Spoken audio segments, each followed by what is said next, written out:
Kevin Samuels said, "You're average at best." Why? I don't understand why Kevin was denying that he said it. I don't think he was denying that he said it. He's like, "I didn't say it."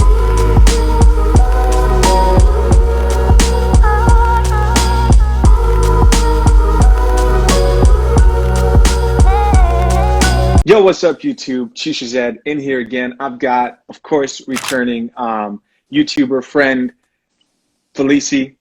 Hey, how's it going? Thank you. Thank you. I want to talk about this new Vlad interview with Kevin Samuels. What did you think of, at least as far as what you've seen so far? First, did you watch the whole entire thing? I didn't watch the entire interview. I just watched like a small clip of it where they were talking about his like viral video when he says that you're an average at best. Yeah. But it literally came out of his mouth like you're average at best. I just didn't understand why he just. Well, here's the thing that was happening in that interview, right? Here's the thing about Vlad. He's used to interviewing men that aren't that smart. Okay. Right?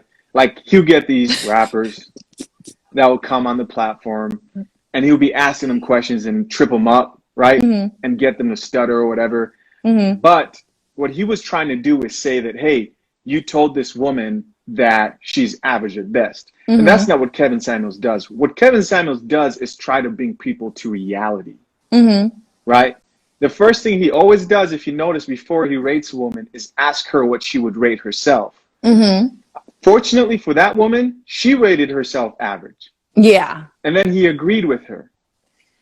Got it. Okay, I was just trying to understand why he said that he didn't say the way it. I understand, and I get where you're coming from, because the way he like positioned the question is like, oh yeah, you said this right off the bat, when that's not really how it played out.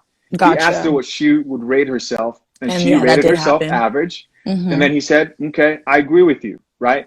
If she didn't do that, then he would have done what he usually does and been like, well, why do you think you're not average? Why do you think you're a 10? And then if she would have said, well, I think I'm a 10 because of this, he would have gone from there. You know what I mean?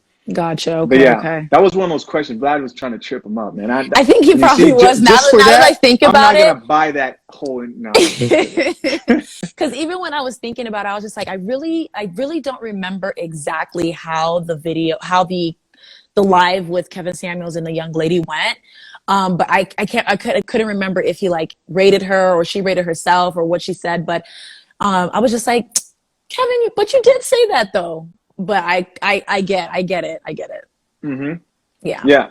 If what I've noticed, like, I even think of the reaction I did, because I did a Kevin Samuels reaction one time recently, and I noticed if a woman doesn't really come to reality with like her rating, you know, as far as Kevin being like the image consultant, he will spend the rest of the show trying to get her to see reality.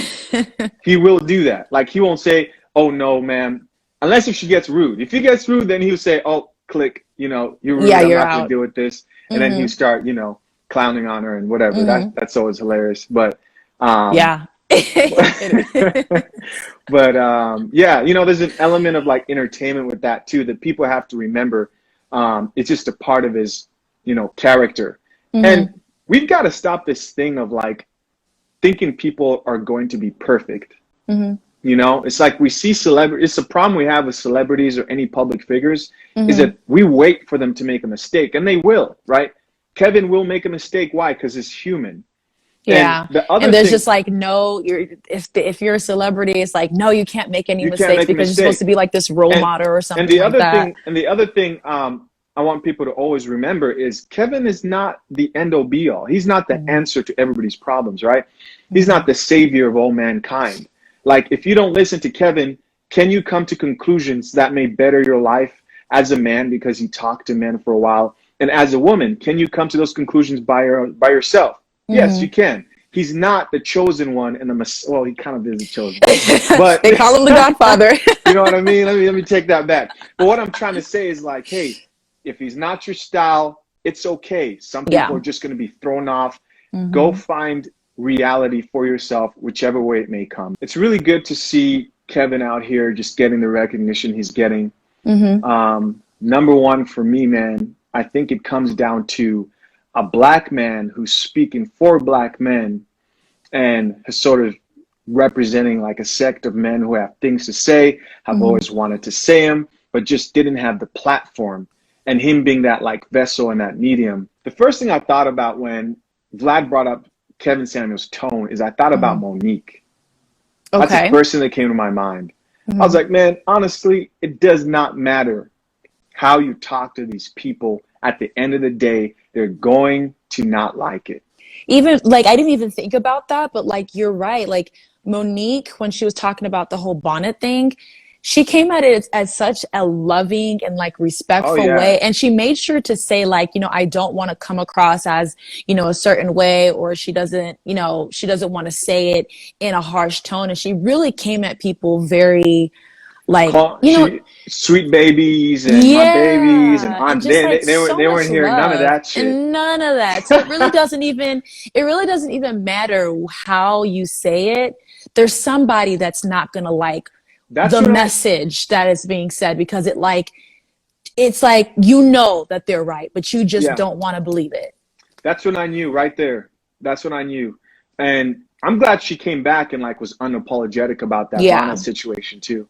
But as soon as I saw the reaction to her coming as like this kind of motherly figure to black women, most black women, I want to say, they still didn't like it. You know, you had that hashtag mind your own business. They had a hashtag? They had a hashtag. I think it was like, I think it was hashtag like mind your own business. Yeah, they'll put even men had bonnets on, like posting pictures, hashtag mind your own business. I was like, no way. Or either mind your own business or stay out on business. One of those things. But it was a hashtag floating around about it.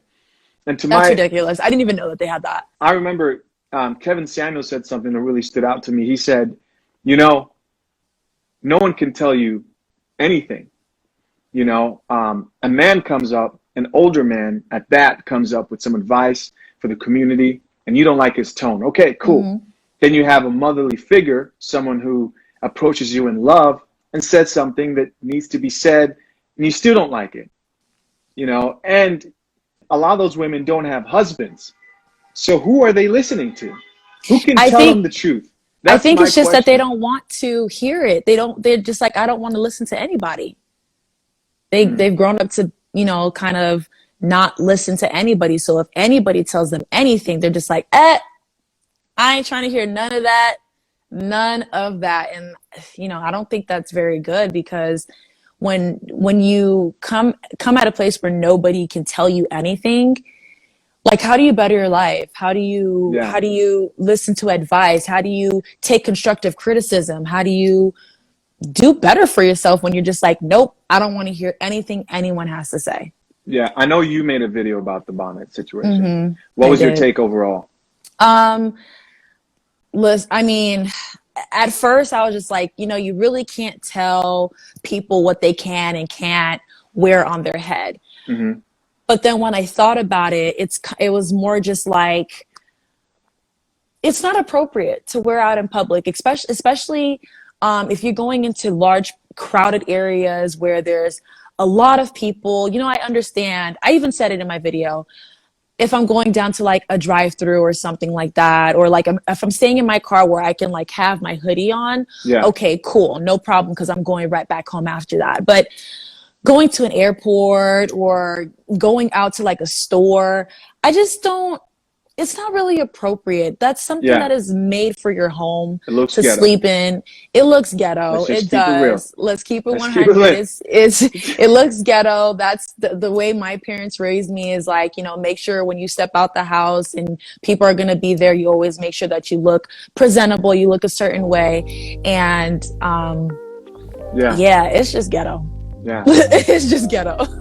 Felicie, thank you so much. Yeah, no problem. Thank you for having me. Yeah. Hey, guys, if you can do me a really great favor, if you appreciate this conversation, hit that like button down below and do amazing things for myself. Make sure you give Felicie's channel a follow and check out her content as well. Thank you. Till next time, I'm out.